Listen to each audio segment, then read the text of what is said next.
This is an ad by BetterHelp. What's your perfect night? Maybe you're settled at home alone or with loved ones, covered in blankets, about to watch your favorite show. It's cozy, it's calm, and you're ready for a perfect night in. Therapy can feel a bit like that. A place for comfort. A time when you replenish your energy and take care of yourself. And hey, you can even do it without leaving that same cozy couch. This season is the perfect time to give therapy a try, right from the comfort of home. With BetterHelp, get matched with a tailored therapist based on your needs and preferences, entirely online. Designed to be convenient, flexible, and suited to your schedule.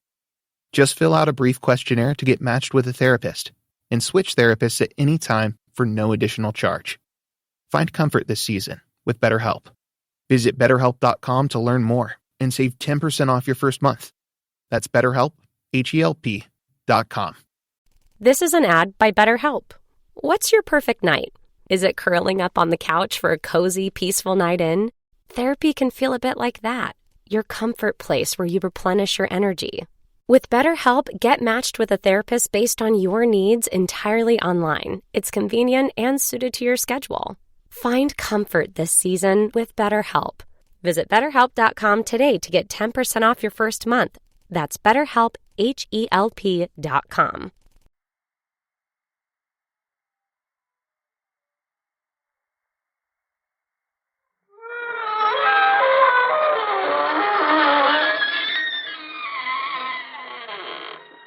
Good evening, friends.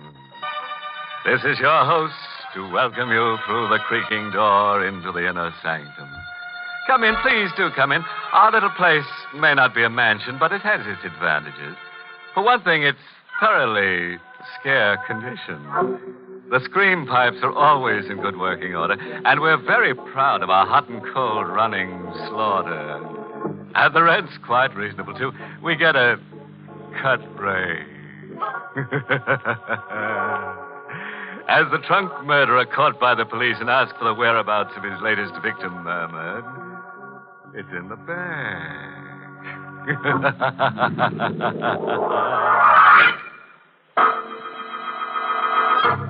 Tonight's Inner Sanctum mystery, Birdsong for a Murderer, was written by Lou Vittis and stars Ted Osborne in the role of Carl with Arlene Blackburn as Elaine.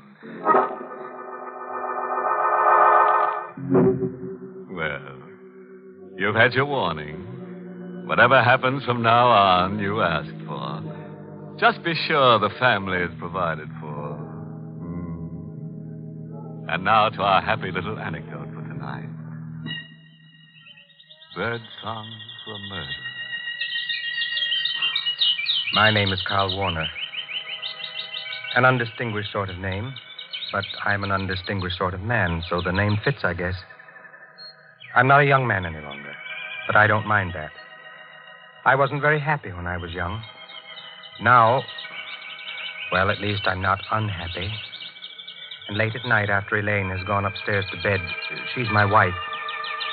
She's very pretty and younger than I am, and maybe I made a mistake in marrying her, but anyway, late at night, I go into the room where I keep the birds, and then, listening to them sing, I get as close to happiness as I can expect. I stay an hour, and then I cover their cages. And then they know it's time to sleep, and they sleep. Even on the stormiest of nights. And this was a stormy night. The birds were still, and I turned to go upstairs when someone knocked at the front door. It was late. We know very few people. We kept to ourselves mostly, Elaine and I, so I worried a little when I opened the door. Yes? Mind if I come in, Mr. Warner? It's kind of damp out. Oh, no, of course not. You seem to know me. I do, don't I? But I don't know you. My name is Brule, Chester Brule. Oh, how do you do? Well, I'd do better if I was sitting down. I'm sorry. Please. Thanks. Chester Brule. I still don't... Remember? Doesn't matter. What did you want? Nice place you got here. Much nicer than Cragmount. Cragmount? Cragmount Asylum for the insane. You work there? I used to work there. This is all very interesting, Funny but... thing happened just before I left. One of the inmates escaped. Very neat job. Was help from the outside. Disappeared. Made quite a sensation. It must happen frequently. Not as frequently as all that. Besides, this baby was a homicidal lunatic. Homicidal? That's right. I don't see what all this has to do with me. I didn't say it had. There was one funny thing about this inmate. Was there? Loved canaries. Loved to listen to them sing. Psychiatrists at Cragmount found it very interesting. Birdsong was the only thing that kept the murderous impulse down. Mr. Warner, I'm out of work. That's too bad. You're not doing badly. Nice house, furnishings. Didn't I hear canaries singing before I come into the house? Maybe you did. So, 5,000 in the morning? No. I think yes. Otherwise, Cragmount will be happy to hear from me. 11 Crescent Place, room 2B, in the morning. You can show me to the door now. Of course. Good night, Mr. Warner. Till we meet again. I watched him go into the blackness, and the blackness swallow him. And then I went back into the house. I stopped at the foot of the stairs leading to the bedrooms. And then I turned and went into the aviary. The birds were quiet. I thought for a moment of taking the covers off the cages and letting the birds sing. And then I thought that night it might be better if I didn't let the birds sing.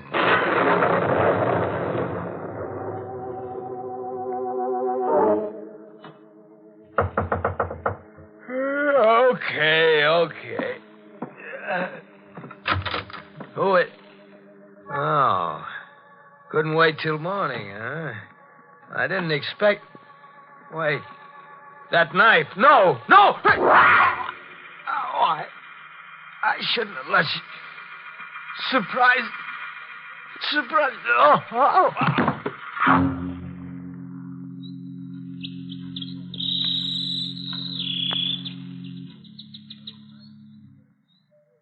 It had been a bad night. I couldn't have slept more than 2 or 3 hours. Fortunately, Elaine and I had separate rooms, and at breakfast the next morning, she was fresh and young and beautiful. Carl. Hmm? Why are you staring at me in that funny way? Nothing. You really shouldn't read it, Niels. Oh, it's only the paper.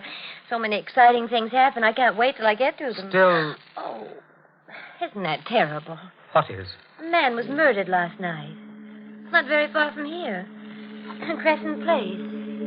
Crescent Place? Huh. It's an odd name. Chester Brule. Carl, your coffee cup. I'm sorry, but I wish you wouldn't read the paper. It says that his canary, he had a canary, Carl, was singing when the landlady found the body. Oh, that's pathetic. Elaine, I told you not to read that paper. Darling. Give it to me. Carl, you're tearing the paper up. What's the matter? Well, I'm nervous this morning. I don't remember your ever having been like this before. I told you I was nervous. Look, darling, why don't you go into the aviary, listen to the birds for a while? You love them so, and they have such a nice effect on you. I went into the aviary, as she suggested, and listened to the birds. It was quite a little while before I stopped trembling. Carl? Yes, dear? Come into the kitchen. All right. I've been washing the breakfast dishes, darling, and found this among them. The carving knife. Isn't that funny? And besides, look at it. The blade's all covered with brown stains. I see. Sure, I washed it after dinner last night. Did you use it for anything? No, darling. Give it to me. I'll wash it now. Oh, I can do it. I just wondered. Oh, the door. Will you... No, give me the knife. You answer the door. But... I said you answer the door. Well, all right, but there's nothing to shout about. I don't know what's the matter with you this morning. I washed the knife. Quickly but carefully. Very quickly, but very carefully. It didn't take long. The stains hadn't hardened much. The brown stains. Carl? Yes? Someone to see you, a man. What does he want? Well, he didn't say except that it was important. I'll go see him. He said he's a lieutenant from the police. There are 17 steps between the kitchen and our living room. I know, because I counted them while I was walking to see Lieutenant Gregg of the police. 17 steps to make my face polite, relaxed, smiling. But would I be able to hide the trembling of my hands? You're Lieutenant Gregg. My wife said you wanted to see me. That's right. Have I been parking in the wrong place again? I'm afraid this isn't so simple. Oh, you're beginning to frighten me. What is it about? Murder? Oh? Mr. Warner, did you know a man named Chester Brule? Chester Brule? Well, I can't say offhand. I've such a bad memory for names. I may or may not. Why? He's the man who was murdered last night. Well, if I'd murdered him, I'd certainly remember his name. Of course. You understand this is just routine. You see, we found your name and address in Brule's address book. I see. We thought you might be able to help us. The fact that my name was in his address book doesn't prove anything? Of course not. Would the fact that Brule used to be an attendant in an insane asylum mean anything to you? Why should it mean anything to me? Well, I didn't say it should, Mr. Warner. I just Well, it thought... doesn't. Well, I guess that's that. Sorry to have bothered you, but we have to check every possible lead. I understand. I'll be going along now. Well, let me take you to the door. Funny thing, there was a bird cage in Brule's room with a canary in it, singing its head off. Oh? Well, lots of people are fond of canaries. Oh, sure. What was funny about it is that Brule's landladies swear Brule never had a bird. That is funny. The way it looks, they killed and knifed Brule and then left the cage and the bird in it behind him. Doesn't make any sense unless you figure the guy who killed Brule was insane. Lieutenant Gregg of the police walked down the front path, across the sidewalk to a small black car and drove away. I shut the front door. The birds had been quiet, but the slam of the door maybe started them off. And I knew that somehow I would have to get the cage and the bird in it out of Brule's room. I didn't know how I'd do it, but I'd do it, no matter how insane it was.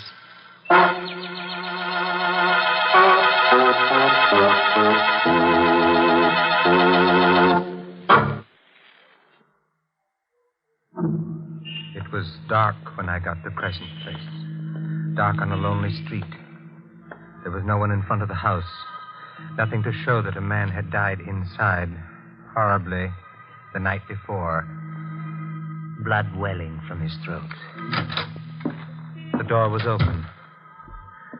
There was a dim light in the vestibule, leaving the stairs beyond in darkness.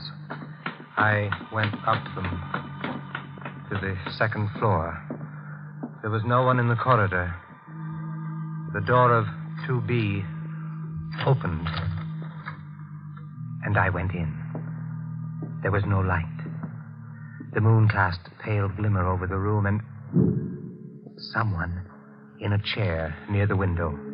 For a moment, I thought it was Brule, but there was no blood. And then I realized it was a policeman in uniform asleep.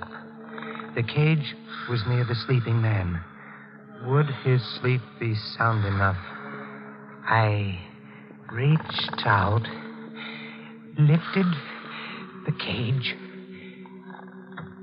reached the door, and closed it. Oh, I was safe.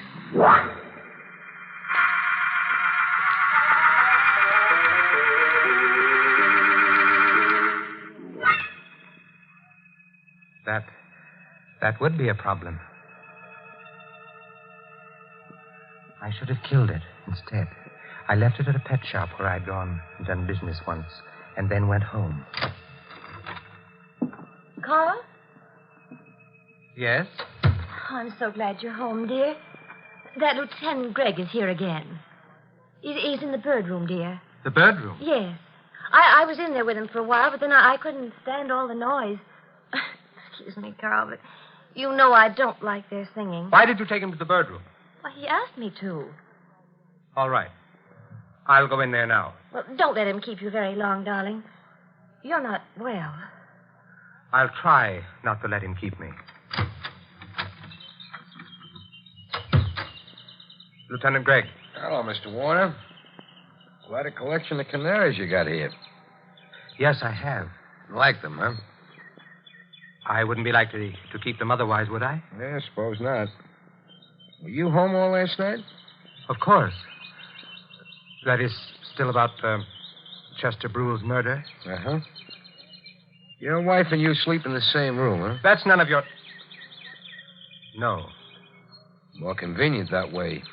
Only trouble is she couldn't swear to your being around all night.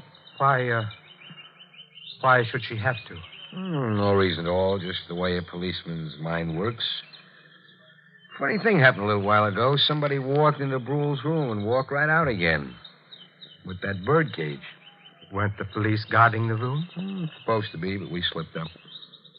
Say, remember my mentioning I thought the man who'd killed Brule and left the bird cage behind him must be insane? You did say something of the sort? Yep. And then there's the fact that Brule used to work with insane people. Begins to mesh, huh? I know very little about police work. Well, I hope I'm not boring you. Anyway, it occurs to me maybe I'd better take a trip up to Cragmount. I suppose going to asylums or any place else is a part of your job. Sure. Oh, did I mention Cragmount was an asylum? Why, you must have. Yeah. That is yeah. I'll run up there, and I wouldn't be surprised if I get all the answers. What do you think? I think I'm going to... Carl, What is it, Elaine? Well, it's so late. I thought... I can take a hint, Mrs. Warner. Don't bother showing me the door. Nice. He seems like a very nice man. Carl, stop it. What? That stare. If I didn't know you so well, I'd say you were going mad. Go to bed, Elaine. All right, darling. Oh, Carl, look. Look at what? Through the window. The garden. Lieutenant Gregg didn't go away. He's down there. Get away from the window. Go to bed. I'm going. He looks as if he's waiting down there for something. For what, Carl? I knew what he was waiting for. Elaine went to bed. To sleep. I went to my room. I didn't put the lights on. From my window, I could see him. It was very still in the house and outside. I went away from the window. Sat down. I knew I mustn't go to sleep. Things happen when you sleep. Terrible things. But I hadn't slept well the night before. Not well at all. And there'd been the strain of the day. It was night now. Dark. And still. Terribly still.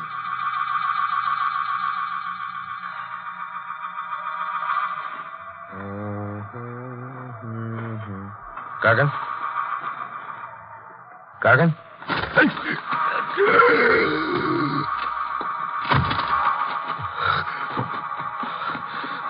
I was right. Only it wasn't Gargan. I'm cold.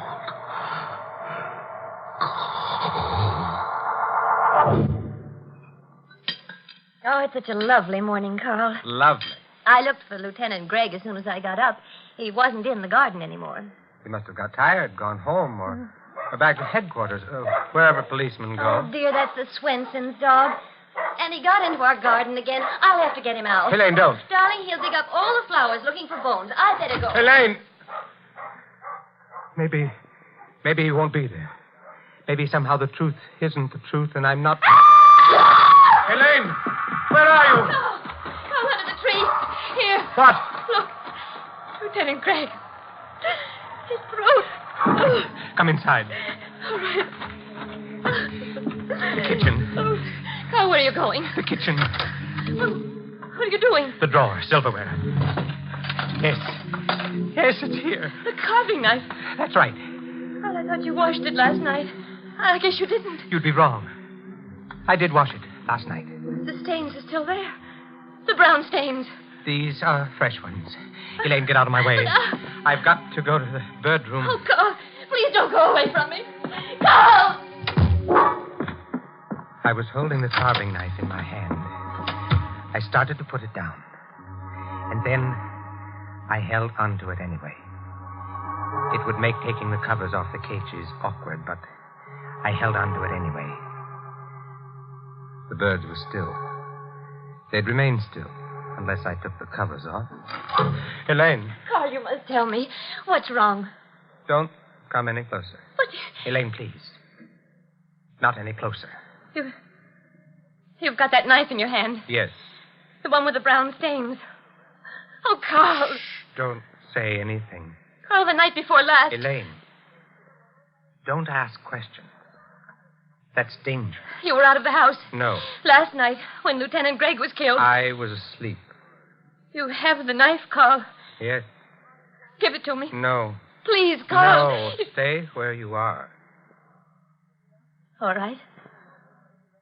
You may keep the knife. Because... Look, Carl. A revolver. Yes. Lieutenant Gregg's revolver. I looked at her. There was a flush on her cheek. She was fresh and young and very beautiful and quite insane. Elaine, give that to me. Oh, no. No, I took it from Lieutenant Gregg last night. After he stopped crying. He always cry when you... Elaine. I didn't like the way you'd been looking at me, Carl. You were thinking bad things about me. You were thinking that maybe you'd have to send me back to Cragmount. I wasn't. You were, Carl. I knew you were. After Chester Brule died. Elaine. Stop where you are. All right, Keep your hand away from the birdcage. Don't pull the covers up. Stop! Carl, I've hurt you. Never mind. But I didn't want to. Oh, Carl. Are you going to cry? Like the others? I'll try not to. Because I wouldn't like that. I know. I'm sorry I hurt you. Doesn't matter. It was my fault.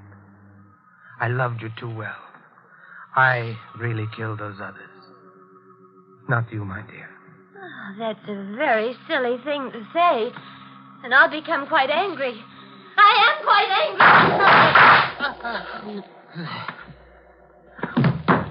Carl. Carl, you silly.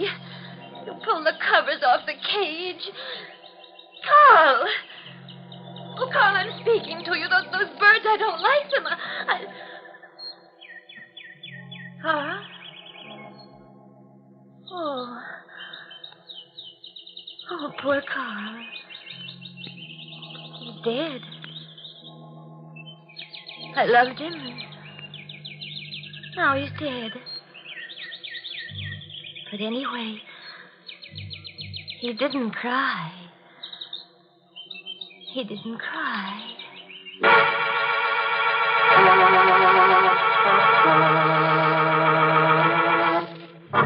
Well, there it is, the story of a couple of lovebirds who, instead of billing and cooing, went in for killing and shooting. Of course, it was all little Elaine's idea. All Carl did was cover up. Too bad he got shot for it. However, the police would have nabbed him for murder anyway. So you could say he paid a high cover charge.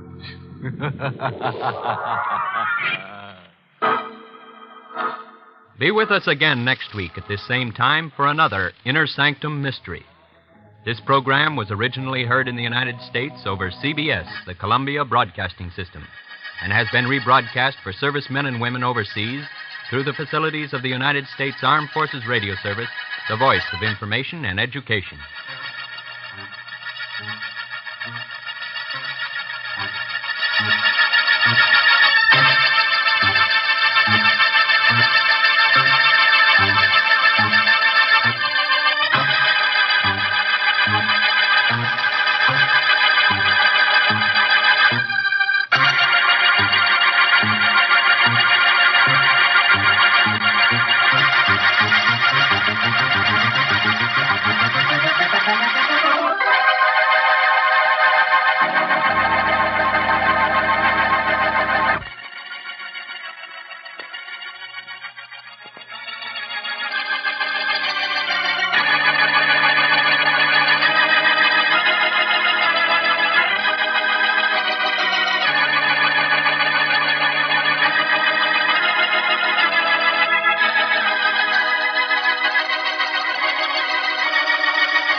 Over the last 75 years, over 10,000 chemicals have been introduced to our food supply. Yet the EU only allows 300 food additives. But at Thrive Market, we bring our members the highest quality brands and restrict more than 1,000 ingredients found at conventional grocery stores. Making the switch is easy with our Healthy Swaps scanner, which finds better versions of all your favorite pantry, snacking, and home essentials without the added junk, dyes, and fillers. Plus, it's all delivered straight to your door. So if you're looking to shop at a grocery store that actually cares about your health, go to thrivemarket.com/podcast and you'll get 30% off your first order and a free gift.